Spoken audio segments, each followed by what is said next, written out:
Hello. Hello. Welcome, welcome.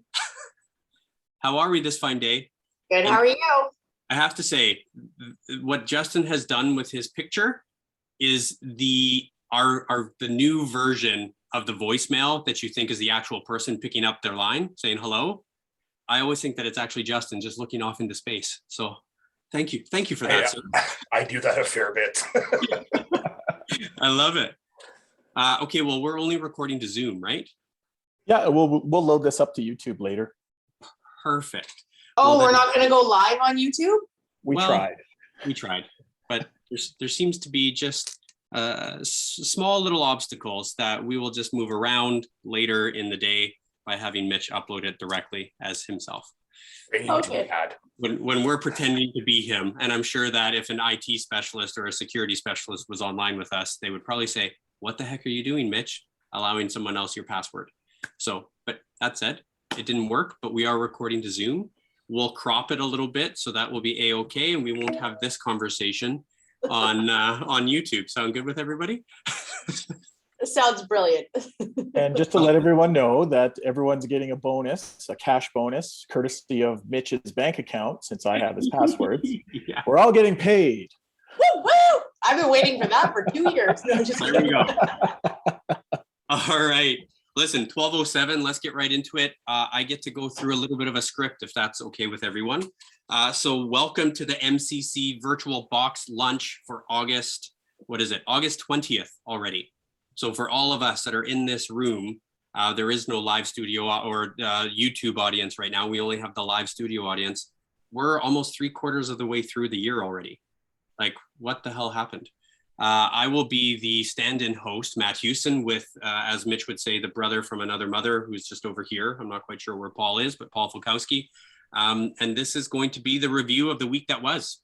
Every week we try and log in here and do a virtual mastermind lunch and learn of what the small business, medium-sized business owners have been up to over the course of the last week. So today we actually have some questions and they're in the chat.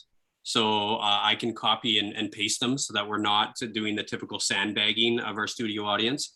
You'll actually be able to kind of look through them. And it's just going to be local, regional, national, or international type news and how it has affected us here at home.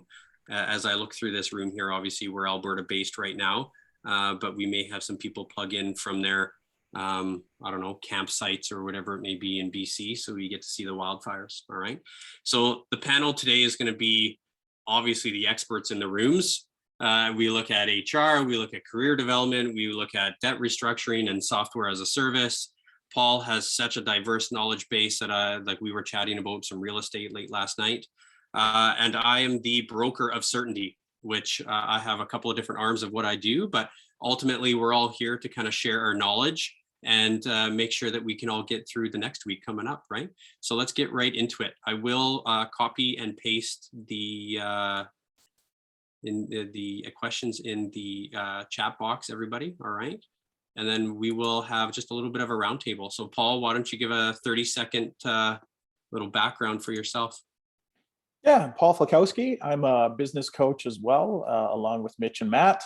I have a diverse background through banking and real estate investing. So I like to get into those deals and create solutions that most people don't see or think of. And along with that, also in business, helping them develop their systems and get past all of those roadblocks that we all, hit every once in a while in our businesses. So happy to be here.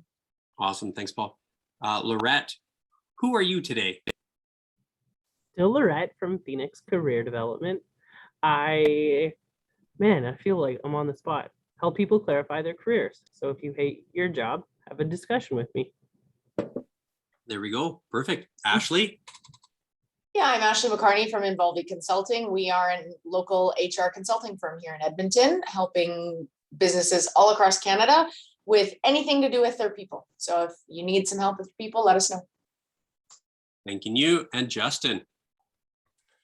Justin. I'm a partner with Global Debt Technologies. We do software as a service for the debt industry. We've got a platform called DebtorX, live, functioning in 49 of 50 US states and in all provinces in Canada. And we are on the verge of launching our minimal viable product of Creedom, which will launch across Canada. Excellent. Good for you. What's the 50th state that you're not in right now? We need to make a phone call. Can't actually pronounce it, so I don't want to embarrass myself. Masha something? Yep. Yeah. You know, Boston. Yeah, I'm right there with you. I always swear when I'm trying to say that state, so I'll also not repeat it because we haven't flagged this for adults only because we haven't gotten there yet. Anyway, we'll have some fun today. All right, folks, we'll spend 30-40 minutes kind of going through some of these questions and seeing what kind of feedback we get at the table. All right, and realistically, with the parent not in the room being Mitch, we should make it more like reality TV, so scripted, unscripted. And let's create some drama. All right, we'll talk politics and religion at the end and see where we get to. All right, so I'll ask everybody, and we'll kind of just go again around the table. Some of the questions that we have here. So for us, many of us in the room here, and I'll share my screen in just a moment. We want to talk about the 4-block that Mitch and MCC kind of utilizes as one of their tools to help create process and at least a baseline within business, right? And we want to kind of see and have you share where you feel you're still, trying to fill the gap or connect those dots. And then others, other areas right now, as we've come out of COVID, we're succeeding. We're seeing some momentum shift, right? So let's chat about that real quick and kind of see where there are gaps. And then, maybe again, the people in the room are able to help fill that gap, right? So Paul, for you, obviously doing what we're doing, we know the 4-block intimately. And here I'll share this so that we can all just kind of go through it, and the people that will see it later on kind of go from there. Give me one sec. Go, Paul. Where are you seeing some biggest strengths right now? Biggest strengths? Depends on the clients. The gaps are the ones that stand out the most on that side. Really, I find it's a lot of confusion. You're in your business, you're working your business, you're focused and you're conscious about bringing that money in. But there's the other sides that are kind of losing traction or put to the side. I'll get to that later. And that's really causing a lot more damage than they actually realize. And that can take years in the process. One of the biggest gaps I see is not understanding what their financial numbers are and seeing how they are working so hard and so diligently to get that business, but not maximizing the money that they could bring in those transactions, or seeing that slippage going out the back side or the back door with their expenses being a little bit too high. So having those two, looking at those two areas within your financials is huge in moving things forward when you're looking at a strategy that's 6 to 12 months out. Great. Awesome. Thank you. Who's next? Are you referring to this in relation to our business or what we're seeing in our clients? Both. Obviously, we want to get to know your business intimately as well, but no, as we all have our own sets of clients, let's go through that too, and maybe again identify where the masses are right now. And I would think that architecture for myself and some of the clients that I work through is a big gap because they're trying to put into process new ideas and new ways to do things, right? So what have you seen, Ashley? Yeah, so I think for me inside Involvi, it's really the time and the leadership piece, because we're working on strategic plans, we're working on the business and making sure we have the right people in the right spots to manage our clients and their requests. But I think when it comes to our clients, they're really heavy right now from our perspective in the leadership piece, because it's really about that long-term strategy planning now that we're finding our new normal. We're figuring out what does the next 1 to 3 years look like as they've pivoted, as they've kind of, come back from however COVID did affect them. And really figuring out how do people play into that long-term strategic plan and business plan. So looking at change management and all of that with our clients right now. Great. Awesome. Lorette, how about you with even some of the new up and comers? I will actually just say architecture, because like business development has been something that I've been pushing this week. And like when you have a proper process with your architecture, like money, time, and leadership kind of fall into that as well. So it's very all encompassing for me anyways. Right. Agreed. Now, what are you doing about it? If you can share just a little bit over this past week, where have you moved the needle? Refined movement. I like will attack someone in like the nicest way possible, which is building relationships. But like, hey, you're a private institution.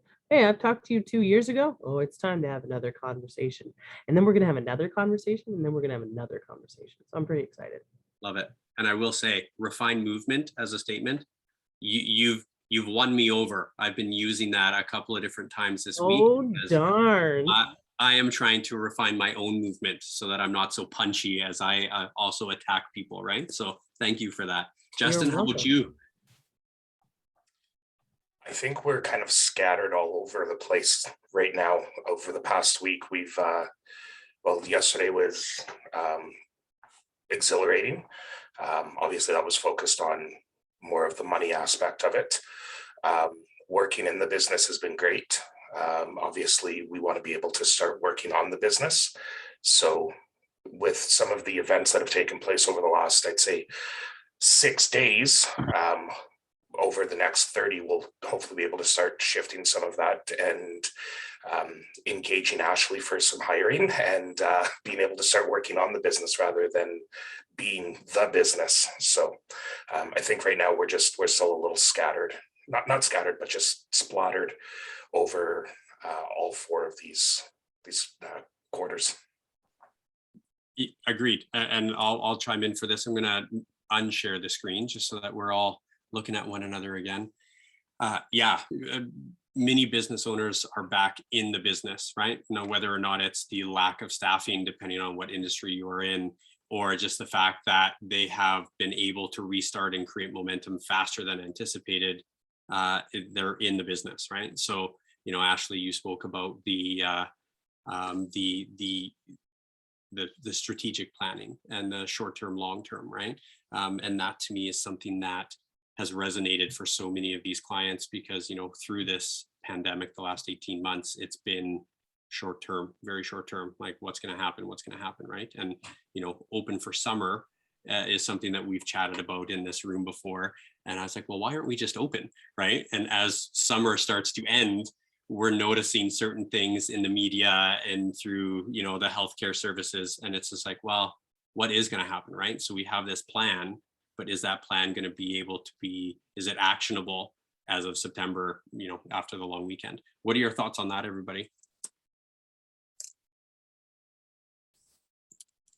I mean, I think there's a lot of suspicion about what may come. I think from the people perspective, with regards to that, you know, we attended a legal seminar yesterday on COVID and the restrictions and what employers can and cannot do and what's recommended regardless of government restrictions or government regulations. So, you know, the recommendation from the HR side is that employers take the precautions necessary to protect their employees, because COVID is now considered a workplace hazard under occupational health and safety here in Alberta specifically. And so, you know, it is a workplace injury if you get COVID at work. It is claimable on WCB. It does have financial implications. And so, you know, trying to remove the personal opinions or biases or stance of the leadership team, the owners, I encourage you to sit down and really think, okay, how are we going to protect our employees from this hazard?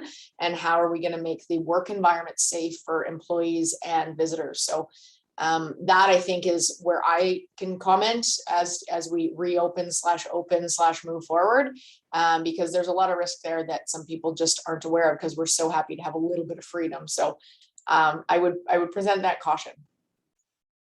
Excellent. And agreed. I'm smirking because I also know this room a little bit more than some of the general public, and you can tell that there's some teeth that have been, you know, they're biting their lip a little bit right now, right? But let's keep it clean. And again, we all have our opinions, and again, we can share that with the group.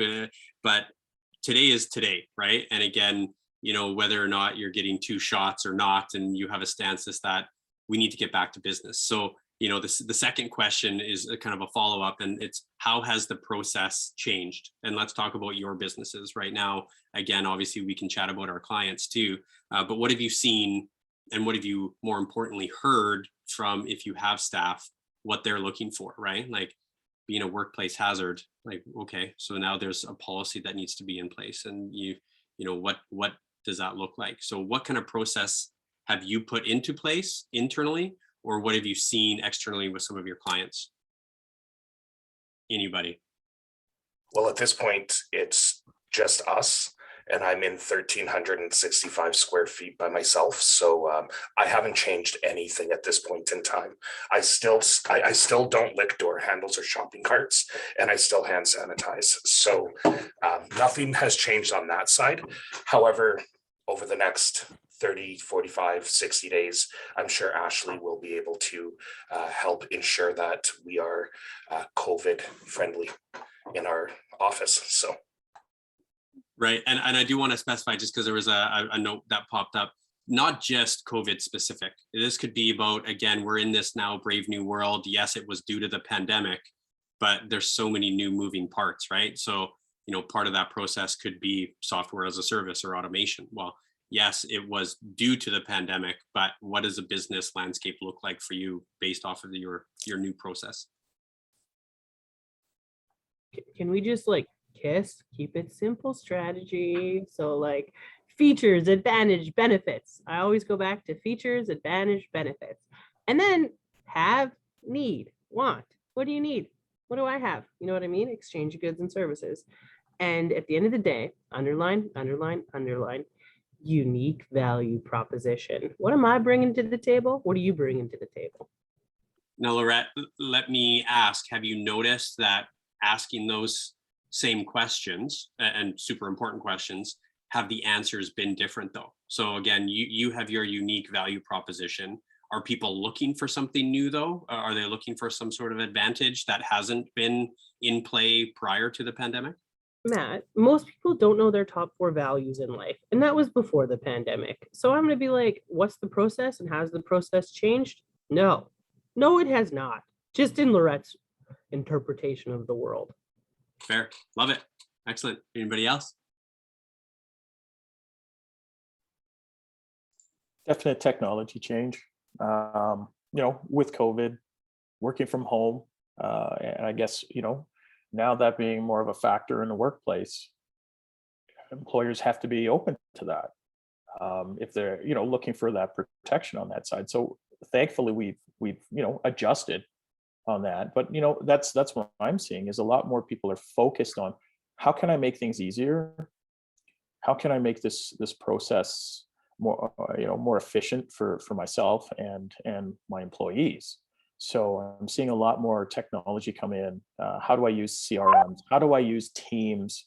How do I, contact or connect more with the clients that I have, rather than, not following up as much as I have. So I think it's also allowed, the past 18 months has allowed people to think a little bit more about what they're doing in their businesses and how they can stay a lot more connected and try to keep that culture of the organization where you're at arm's length.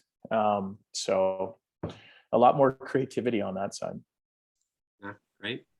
Yeah, and I think it's created a lot of openness to what is possible and thinking outside the box with regards to employment relationships and even client interactions. And so there are some traditionalist mindsets that are falling right back pre-COVID. You have to be in the office, you have to be your 9 to 5. And we're actually seeing that people are exiting those companies because they don't see the value and flexibility, work-life balance. They, the perception is that they didn't really learn anything new about the work world over the last 18 months, right? And so, new employees are looking for innovation, they're looking for flexibility, they're looking for stability. And so that's one thing. The other thing for sure is there are some organizations and businesses and industries that can't work from home. When you think about hospitality and restaurants and hotels and all of these other ones, there's countless others, and retail, of course, you just can't. And so when businesses are posed with those questions from the employees, speaking to Lorette's value proposition and business goals and your strategic direction, I'm seeing them revert back to business reasons why it doesn't work, not just arbitrarily, nope, I don't like it, nope, you can't, or whatever, which is sometimes conveyed very flippantly by employees. So if you can really connect those reasons back to business and say, this doesn't fit with our values, it doesn't fit with our customer service delivery, it doesn't fit with our operating hours or whatever, that's going to go a lot further to keep your employees than just a no. So that's what we're seeing. Great. Justin, anything? COVID helped get me out of my bubble on it's all about me, and I have to be the one that's in control over every file that comes through the door, or every this or every interaction. So I think over the past 18 months, it's allowed me to still hold on to that part of some of the business, because I still have to do that daily interaction, and I do still have matters that come through the office. But it's also allowed me to get these two platforms off the ground and get these two platforms out, and has opened up a whole new world.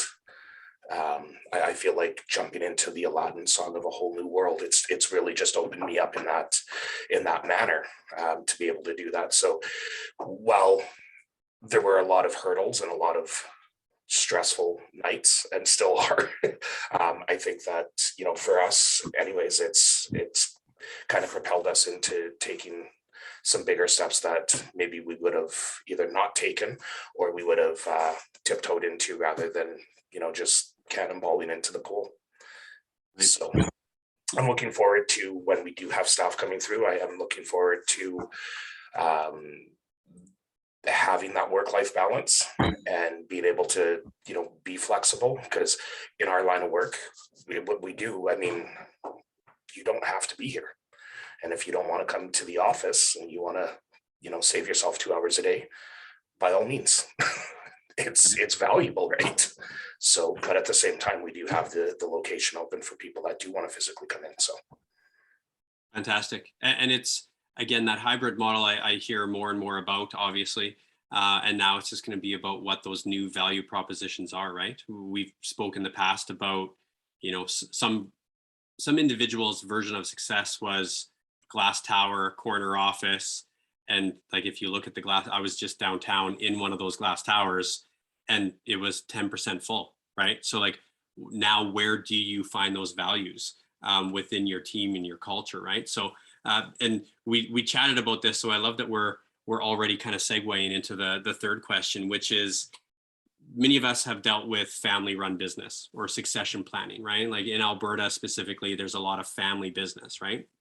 I deal with some right now, and this was a question that I wanted to put out, because how do we work through that family dynamic, right? Because not only now do we have the generational gap sometimes, if it's, father-son or, father-daughter, whatever it is, but now there may be some political polarization, or, whether or not it is based off of some COVID facts, non-facts, whatever you may be. How are you, what are your thoughts about how to navigate through that, right? Like, now that you can't say, well, we can de-hire somebody if they're family members. That's obviously a very difficult conversation. And Ashley's like, who've probably been there this past couple of months, right?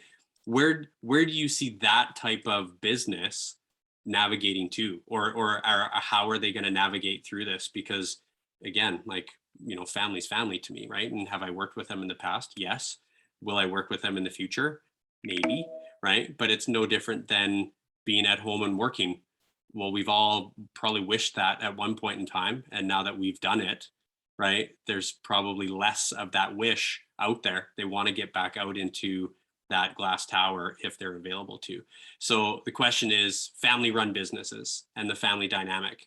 How do we help navigate through not only the business changes that are happening, but possibly political and COVID-related questions, or at least ideas or optics? What are your thoughts on that? I've had family that worked for me in the past, and maybe I'm a little bit of a different breed, but if you're not cut out for the job, then you need to succeed elsewhere. At the end of the day, business is business and family is family.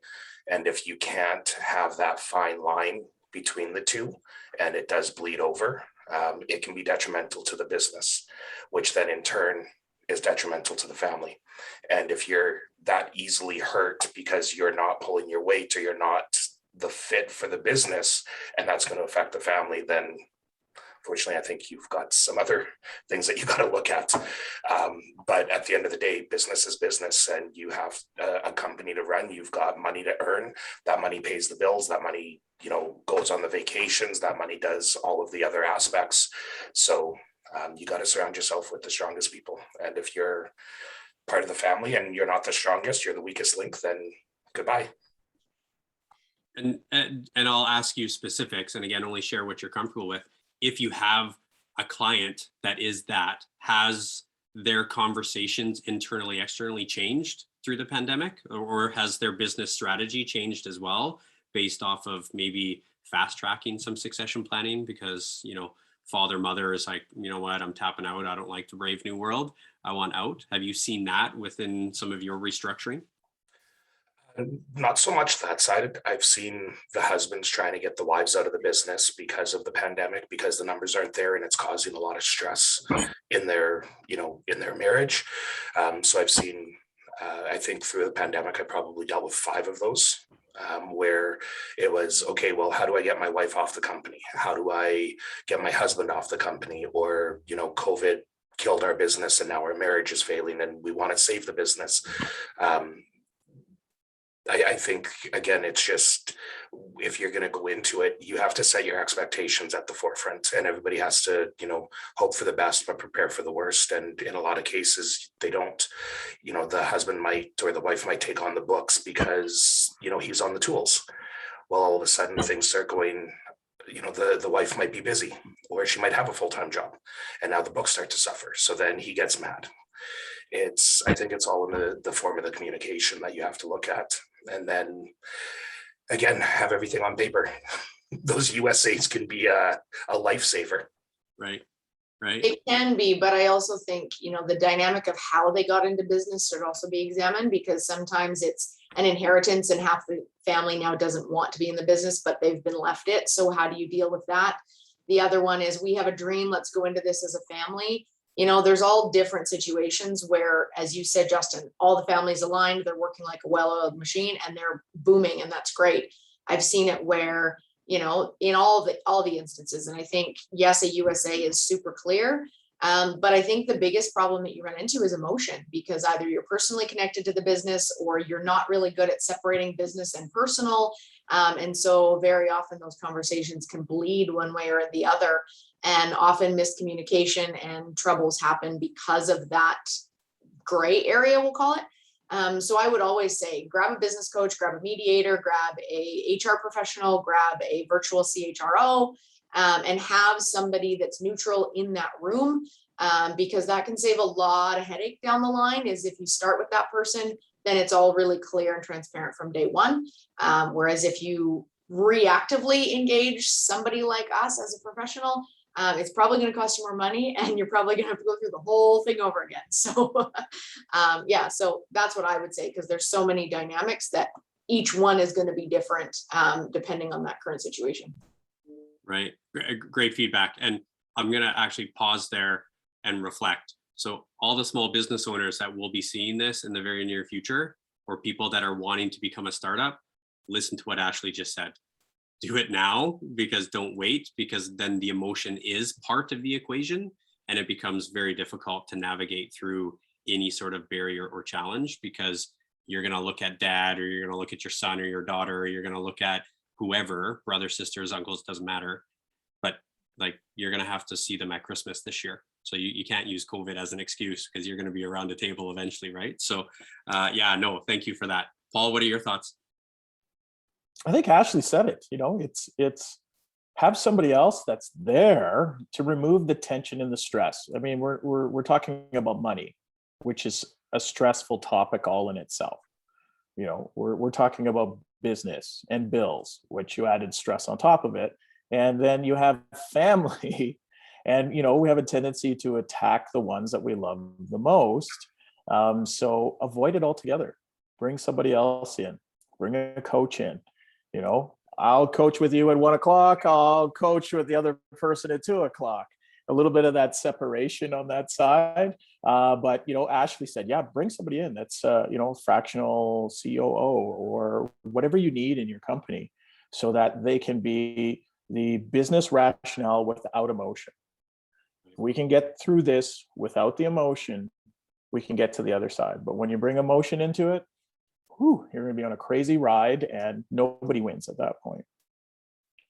Love it. Isn't that where the passion comes from, though? Isn't that what they always say? Got to be passionate about your business. Anyway, thanks, Paul. Appreciate it. Lorette, you wanted to.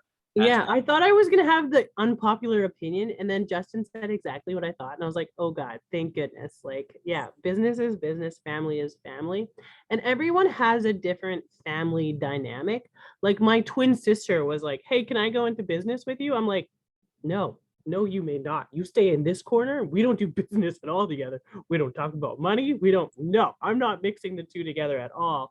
And at the end of the day, internal work. Like I believe to create your dream career, you have to be selfish. You have to understand your top 4 values and go for your top 4 values. And of course, if family is in there, you do it, right? But sometimes family is not that important. So everyone's dynamic is different. So again, this is a choose your own adventure. Do you want family in your business? Because if the answer is no, I'm a solid okay with that. So it just depends. Right. Well, and just as a side note, you mentioned the twin sister, right? I actually have a business that I work with, and it's 2 brothers, and it is the most confusing thing in the world because they truly are identical. And you walk in and you think you're talking to X and you're talking to Y, and you're like, don't you remember this conversation? Why you gotta be new? Right. Yeah. Make it hard for everyone, guys. Perfect. Add one more confusing layer to business. All right. Well, listen, thank you for that. That's great. We have a couple more questions, and we'll see what we can do about honoring everyone's time and get you out right at that hour mark. But I wanted this one, and I think Lorette, you'll smirk a little bit because I'm all about new learning. And again, the books that we have, it's so funny because entrepreneurship, you're still reading Napoleon Hill. You're reading these books that are from 50 to 100 years old, and they are still very much just the core principles of what you need to do. And it's shocking to me, to tell you the truth, because many people won't read them because they think that they're 100-year-olds and they're not relevant. But what books and literature or learning tools, so that could be an app, a podcast, whatever, are you guys currently, and ladies, currently using right now in order to kind of move the needle for yourself, self-mastery? And more importantly, are you sharing that as part of your culture and vision moving forward? Nobody be shy. Somebody's chime in. Really? I can go first because I went last time. So just been, so like the average entrepreneur, average business owner reads like 4 books a month. Oh yeah, I'm down with that. I can definitely. So I'm just gonna be like, these are the books that I've read this month. Hero, which is part of The Secret. So how do you become the hero in your own life? Atomic Habits, obviously. The Fourth Turning. I haven't read that yet, but that's my next month. 4-Hour Work Week and Outwitting the Devil by Napoleon Hill. All right, perfect. And we can say hi to your puppy too. It's okay. Sorry. It's allowed. Paul, how about you? What have you been up to? Excellent selection with The Fourth Turning and Outwitting the Devil. Love it. I got a little one. It's the ultimate secret to getting absolutely everything you want. It's tiny. And what's the secret? Small.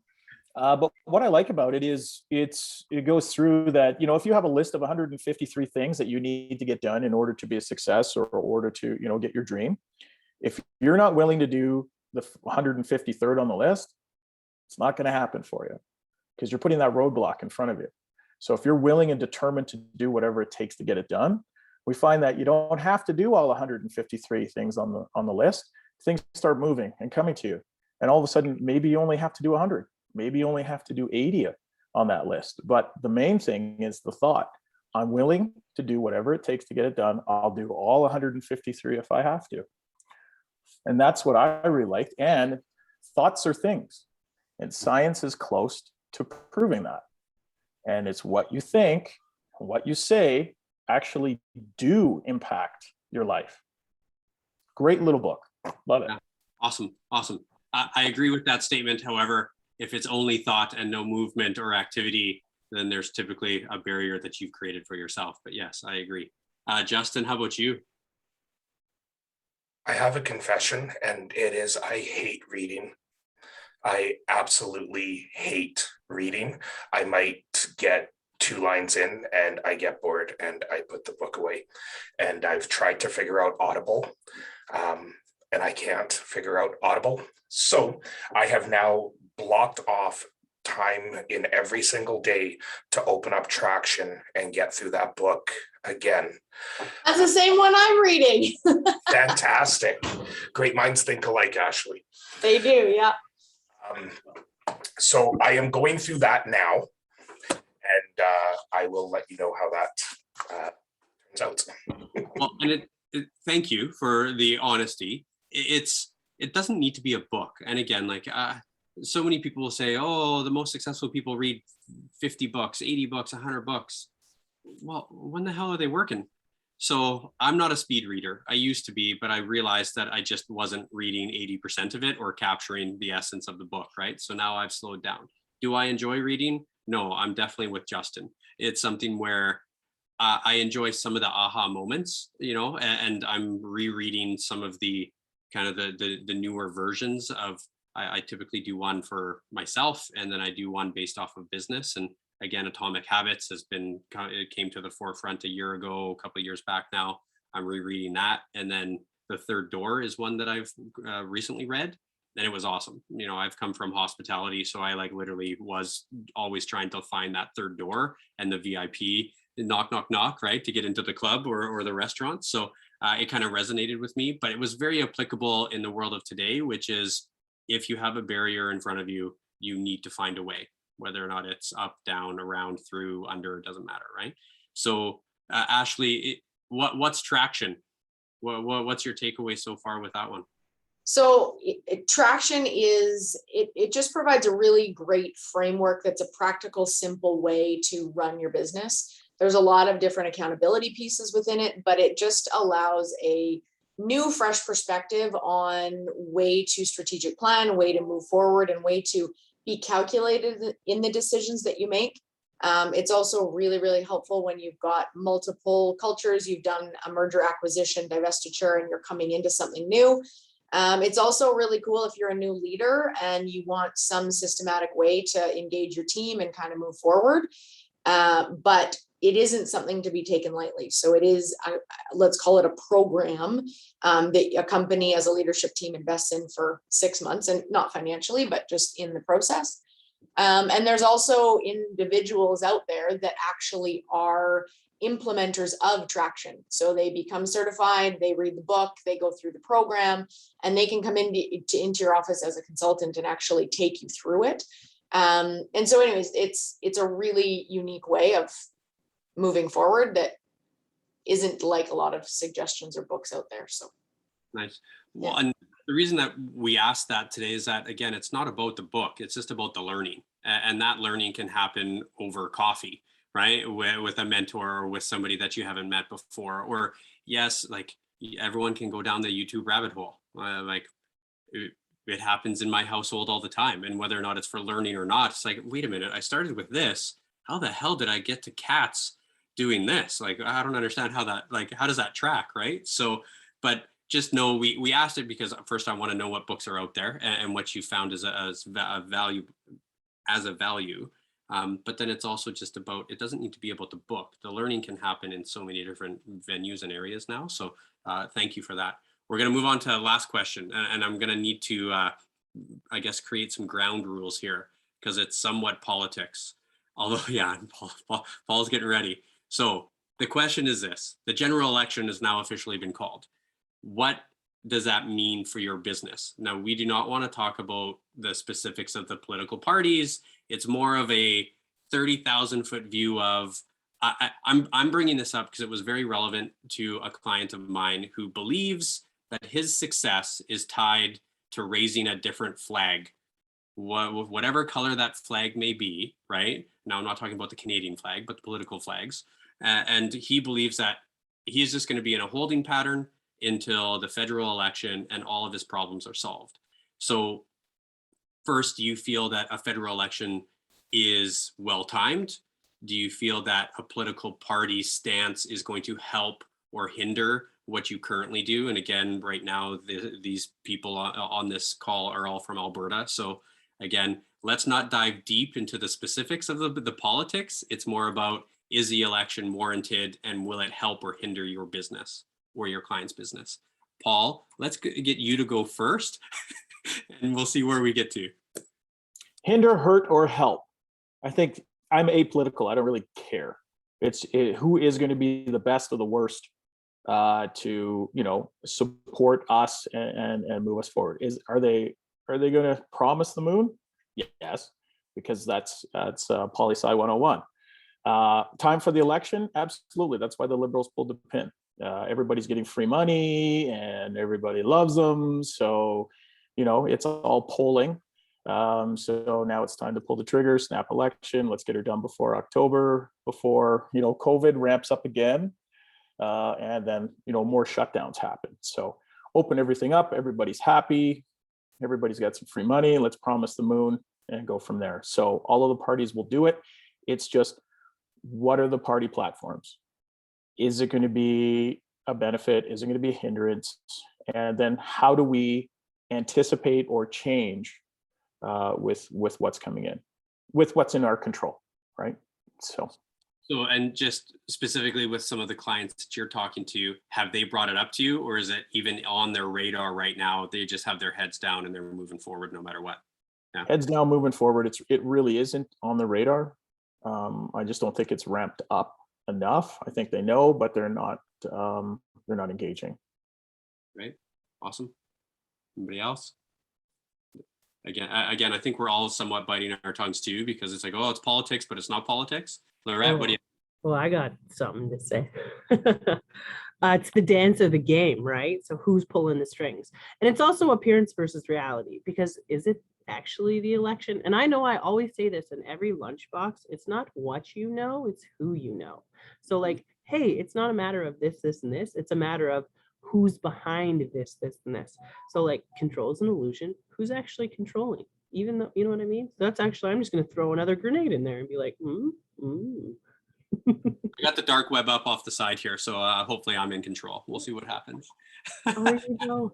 Ashley, what's your first, like, not your political stance, but what's your stance on this, and what have you seen with some of the clients that you've been working with?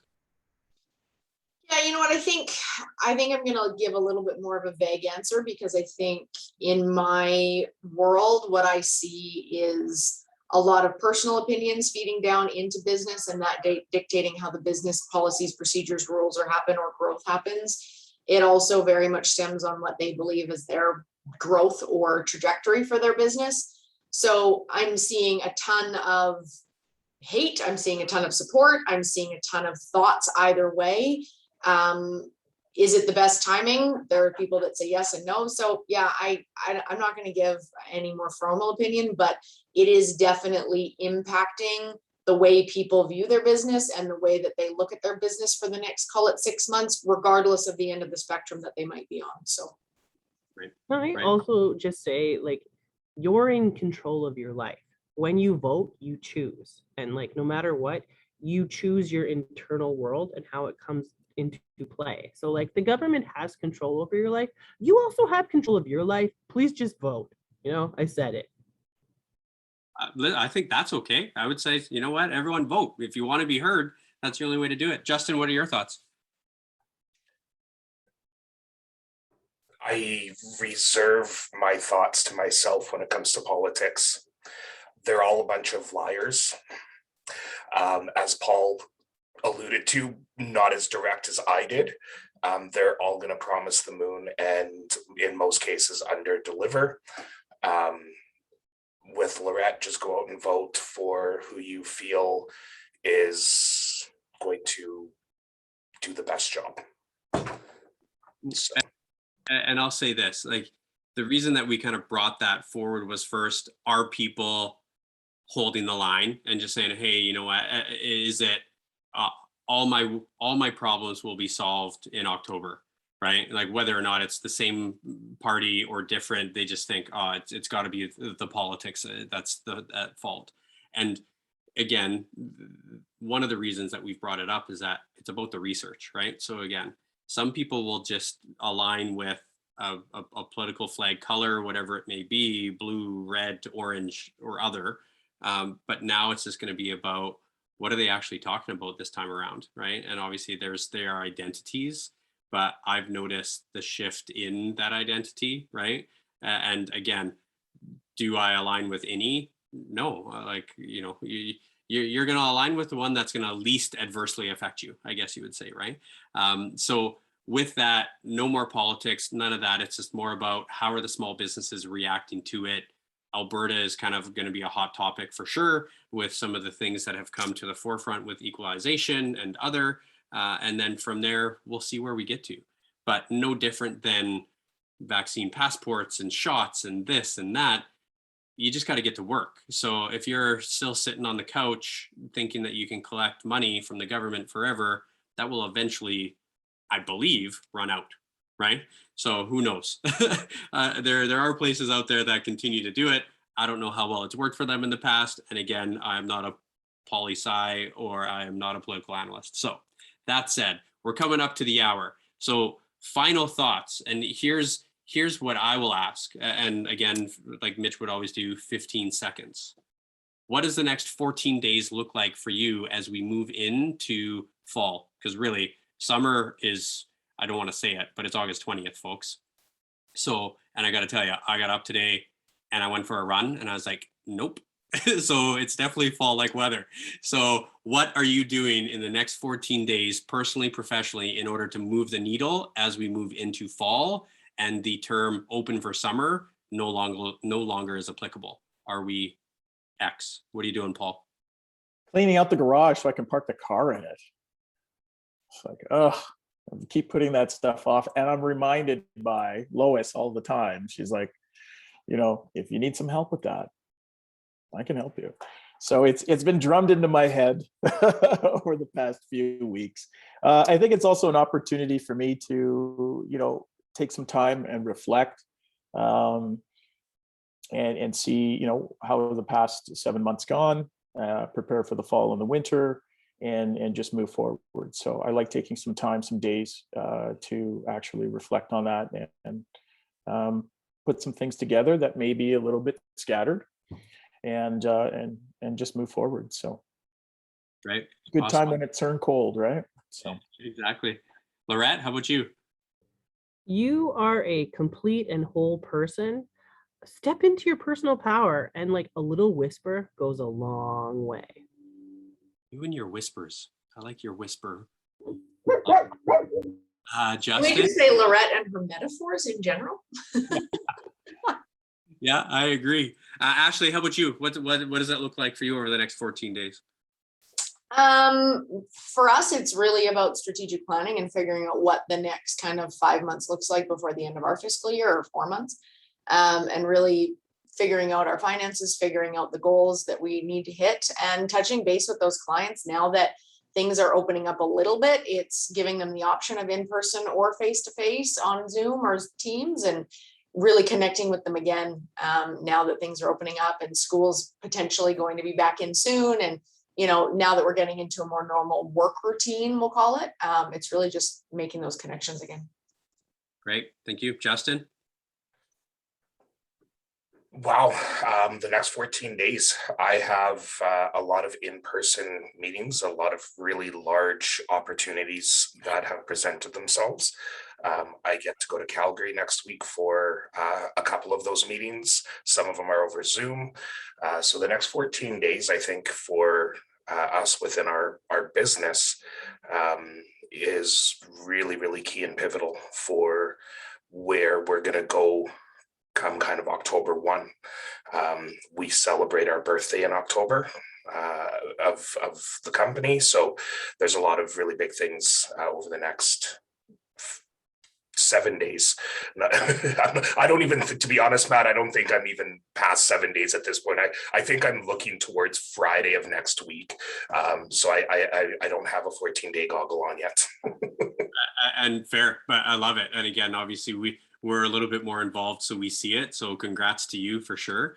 My feedback is this: it's just simply summertime is always a little bit of that gray area for businesses as well, because we do want to get out and get away and spend some time, right? So to me, September is always kind of the new year. I don't know why we do it in January, because schedules adjust more in September than any other time, in my opinion. So 14 days for me is just carry through, weather the storm. And I look forward to fall and seeing some of the faces come back into focus, right? Because they've been away, and great for them, great for us. But again, it's now about being laser focused to move the needle into quarter 4 and get us into 2022. So I look forward to it. All right, everybody. Thank you. I appreciate it. It's obviously not going to be next week. I'll be here and a part of it, but we will have Mitch. I know. Thank you, Lorette. I know. I don't want to do that anymore. What the heck? Anyway, thank you for joining us for the Mitch Cammidge Coaching Virtual Box Lunch. It is going to be on YouTube, but the next time that you see it, it will be there. Make sure that you subscribe, you hit notifications, because we are here every single week. Whether or not it's the 5 of us, +1, +2, we will always be here, and we'll give you just a little bit more information. And I look forward to seeing you guys next week. Thanks. Bye, guys. Bye. Bye.